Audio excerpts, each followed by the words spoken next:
रायपुर मारवाड़ की हर छोटी बड़ी खबर देखने के लिए हमारा YouTube channel Raipur Marwar news को सब्सक्राइब जरूर करें और हमारा Facebook page Raipur Marwar news से है उसे लाइक और शेयर करें। जो लोग हमारा यूट्यूब चैनल पहली बार देख रहे हैं हमारे चैनल को जरूर सब्सक्राइब करें। और सभी भाइयों और युवा एक बार जोरदार भारत माता का जयकार हो जाए। भारत माता की भारत माता की वंदे वंदे। बहुत बहुत धन्यवाद। आज नुक्कड़ चुनावी सभा 29 तारीख रा होने वाले चुनाव बहुत ही महत्वपूर्ण चुनाव है और ये चुनाव देश की सुरक्षा, ये चुनाव विकास की राह वाले चुनाव हैं और इन चुनावों में देश की दिशा और दशा बदलने वाले चुनाव हैं। पहली बार ऐसा महसूस किया जा रहा है कि इन चुनाव में एक तरफ वो शक्तियां हैं जो देश के टुकड़ा करना चाहती हैं और एक तरफ वो हैं जो देश का विकास करना चाहते हैं। आज जिस हिसाब से सुरक्षा का मुद्दा देश के साथ जुड़ा हुआ है और जिस तरह से शीर्ष नेतृत्व हमारे देश का एक शक्तिशाली नेतृत्व, एक ऐसा नेतृत्व जो पहली बार देश को महसूस हो रहा है और पहली बार ये देखने को मिला है जिसने पूरे भारत का मान और सम्मान पूरे विश्व में स्थापित किया है। आज आप देखेंगे कि ऐसे सुरक्षा के पहलू तो जिस हिसाब से पुलवामा में आतंकवादियों ने हमारे सुरक्षा के लोगों को, हमारे सैनिकों को जो शहीद हुए, उसके बाद में प्रधानमंत्री उन्होंने स्पष्ट शब्दों में कहा कि पाकिस्तान ने आपकी बार बहुत बड़ी भारी भूल की। सिर्फ एक लाइन जो है पूरे देश ने एक विश्वास का ऐसे लगा कि जो व्यक्ति कह रहा है उसमें विश्वास किया जाना चाहिए और प्रत्येक दिन देशवासियों के दिमाग में और मन में ये रहा कि कोई न कोई कठोर निर्णय जरूर होगा और 13वें दिन जिस हिसाब से बहुत जबरदस्त कठोर निर्णय किया और वो निर्णय अगर हम सोचते हैं कि ऐसे ही अंदाज में किया, अंदाज में नहीं।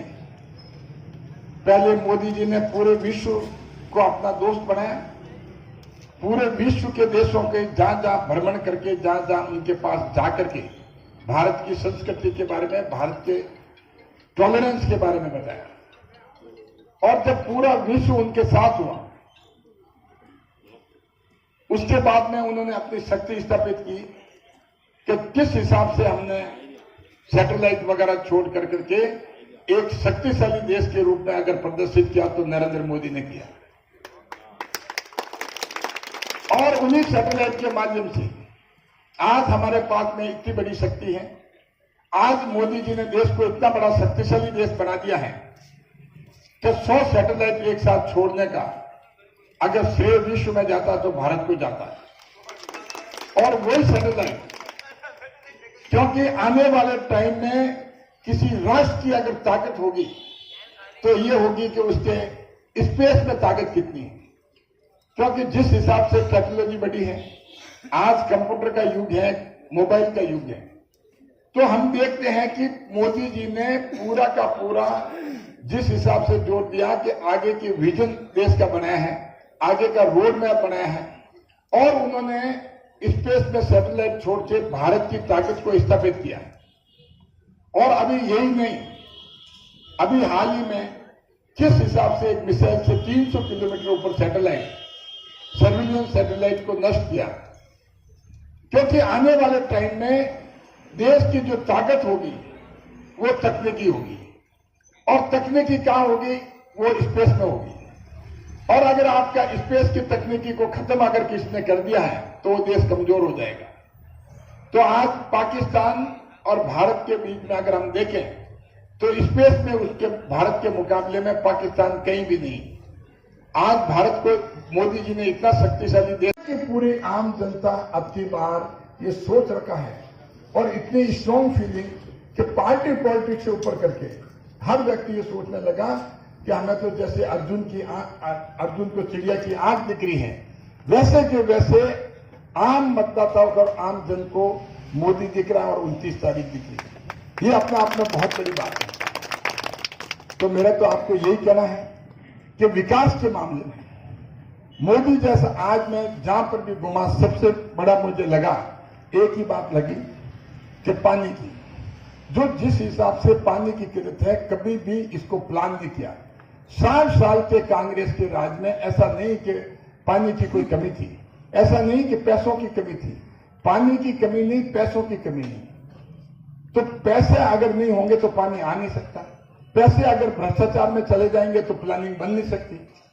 तो आज पूरे देश में करीब 93% पानी जो है, सिर्फ 60% पानी हम बांधों में इकट्ठा कर पाते हैं। हमारे पास कैपेसिटी नहीं है। 60% पानी और 93% पानी जो है वो समुद्र में बेकार जाता है। लेकिन कांग्रेस के 60 साल राज में कभी भी नहीं सोचा कि इसको रोका जाए, जगह जगह बांध बनाए जाए, समुद्र में पानी बेकार जाता है, हमारे किसानों को दिया जाए। गांव में पूरे के पूरे देश में हर गांव में, चाहे पाली लोकसभा क्षेत्र हो, हर गांव में भरपूर पीने का पानी दिया जाए। 29 तारीख को जो चुनाव आ रहे हैं, मेरा निवेदन तो आपको यही है कि आप प्रतिशत बढ़ाइए। पाली लोकसभा क्षेत्र का हमेशा ये रहता है कि लोकसभा का उसमें वोटिंग का अपना रुझान जो है वो बहुत पुअर है, बहुत कम है। हम वोट की कीमत नहीं समझते, हम वोट की वैल्यू नहीं समझते। हम कई बार खेत में रह लेते हैं, घर में रह जाते हैं, लेकिन ये सोचते हैं कि मेरे एक वोट से क्या फर्क पड़ेगा। लेकिन आपका एक वोट इतना वैल्यूबल है कि आपका वोट में इतनी ताकत है। ऊपर से सबसे पहला बटन जो है वो पीपी चौधरी का है और कमल के फूल का 1 नंबर बैलेट पेपर पे जो है 1 नंबर सीरियल नंबर क्रमांक नंबर 1 अपना है। और मैं एक और बात कहना चाहूंगा, ये हरिपुर स्टेशन पर ट्रेनों के ठहराव की मांग ये मैं लिख रख चुका हूं, क्योंकि आचार संहिता आ गई थी। बाकी हरिपुर पे सिर्फ एक हरिपुर ही रहा, वो काम होते होते रुक गया। लास्ट मोमेंट पे 2-4 और ट्रेनें रुकी थी, हरिपुर का भी रुकना था, हरिपुर पे भी कोई ट्रेन रुकनी थी। आप निश्चित रहिए, अगर 400 किलोमीटर में 57,000 लाइट पीपी चौधरी लगवा सकता है तो ट्रेन भी रुकवा सकता है। आप निश्चित रहिए इसमें। और जबकि सबसे बड़ा काम जो था सौर ऊर्जा का, मैं ये कह सकता हूं कि पूरे देश में 70 साल देश आजाद हुए और 17 बार लोकसभा के चुनाव हो रहे हैं, 17वीं बार, लेकिन आज तक कोई भी देश में ऐसे लोकसभा क्षेत्र नहीं है जहां पर 57,000 सौर ऊर्जा लगी है। अगर वो क्षेत्र है तो सिर्फ पाली लोकसभा क्षेत्र है, जहां पर हर गांव, हर ढाणी में, हर बूथ पे 20-20 लाइटें लगी है।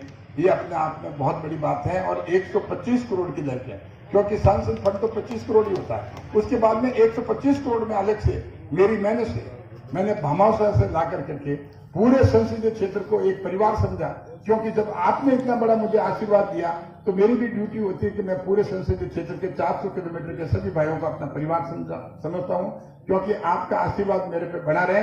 और जैसा आशीर्वाद आपने 2014 में दिया था, उससे भी बढ़कर के मुझे पूरा विश्वास है कि आप आशीर्वाद देंगे। और एक और रिक्वेस्ट कर रहा हूं, 22 तारीख को मोदी जी की मीटिंग है, कल 4 बजे आप उससे पहले ही पहुंचे तो अच्छा रहेगा। 4 बजे आपको 3:30 बजे की जगह, सही जगह मिल जाएगी। मोदी जी की मीटिंग है, आप सभी को न्योता है, आप जो भी आ सके तो आप जरूर पधारें, बहुत अच्छा रहेगा।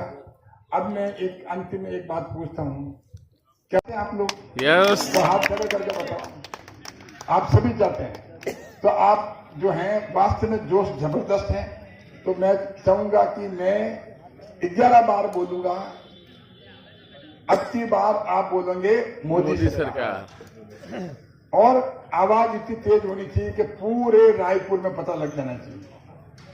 और कांग्रेस के दोस्तों को भी पता लगना चाहिए कि भाई अब की बार तो हवा मोदी सरकार की है। मुझे तो कई कांग्रेस के दोस्त को पूछता हूं मैं कि भाई क्या हाल है, कभी आप तो सब मोदी को ही देंगे। मैंने कहा आप तो कांग्रेस के साथ घूम रहे हो, क्या घूम बदल रहे हो, सब अंदर तो मोदी को ही देंगे।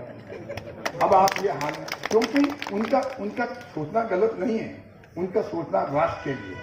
तो अब तो अब मैं फाइनली आपको ये कहता हूं, मैं बोलूंगा अब की बार आप बोलेंगे फिर मोदी सरकार, और आवाज 4 किलोमीटर तक दूर जाएगी। तो सब दोनों हाथ खड़े ऊपर हो जाए और मुट्ठी बंद, एक भी हाथ नीचे नहीं है, सब दोनों हाथ ऊपर, दोनों हाथ ऊपर और मुट्ठी बंद। अब की बार मोदी सरकार, अब की बार मोदी सरकार, अब की बार मोदी सरकार, अब की बार मोदी सरकार, अब की बार मोदी सरकार, अब की बार मोदी सरकार, अब की बार मोदी सरकार, अब की बार मोदी सरकार, अब की बार मोदी सरकार, अब की बार मोदी सरकार, अब की बार मोदी सरकार। बहुत बहुत धन्यवाद।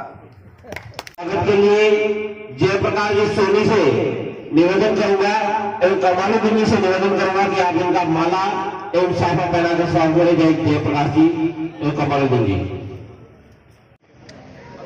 हमारे बीच में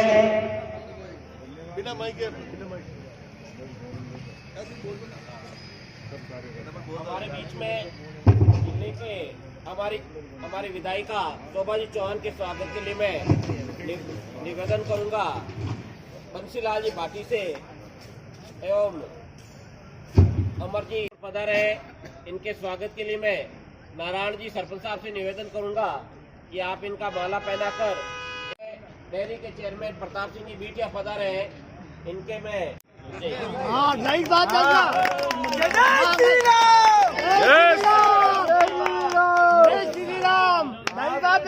दूसरे दिन ऐलान हरिपुर पे ट्रेन रुकने का। जय बात है 100% बहुत वैल्यूबल है। सही बात है, बहुत जरूरी भी है साहब। निवेदन करूंगा कि आप रायपुर की तरफ से सही बात है। यूपी साहब जीतते ही दूसरे दिन ऐलान होना चाहिए। जय हिंद, जय भारत, जय हिंद, जय भारत, जय श्री राम। आपसे भी ज्यादा सुविधा जो है मैंने सारा नक्शा देख लिया।